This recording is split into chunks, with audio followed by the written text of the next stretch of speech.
మీరు ఒకసారి మాటల సందర్భంలో దొనబండ కూడా మనకి దనకొండ అండి, దనకొండ ప్రకాశం జిల్లా పశ్చిమం దక్షిణం కొండగలిగినటువంటి ప్లేస్, చాలా ఎత్తైనటువంటి, తీసేద్దామంటే తీయలేనటువంటి ప్లేస్ అది. అలాంటి ప్లేస్లో కానీ రాజధాని కట్టుండుంటే ఈవేళ సిరి సంపదలతో వెలిగేది. అంటే ఇప్పుడు లేదని కాదు, అంటే ఇప్పుడు అప్పులతో ఉన్నాం. ఆ అప్పులు లేకుండా ఉండేది, సవ్యంగా పాలన సాగేది అనమాట. వ్యతిరేకత భావం ఉండేది కాదు.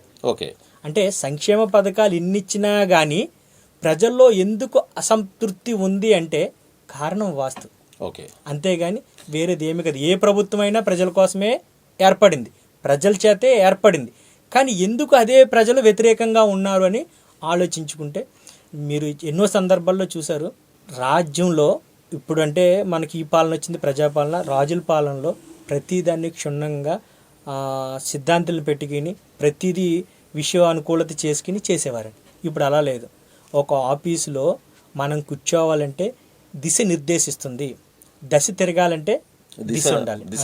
అందుకే పూర్వంలో సామెత ఉండేది, దశ బాగుండని చెప్పు దిశ ఏమీ చేయదు. కానీ ప్రత్యేకంగా దిశ అనేది కంపల్సరీ, దశ దిశ రెండు ఏదో ఒకటి ఉండాలండి.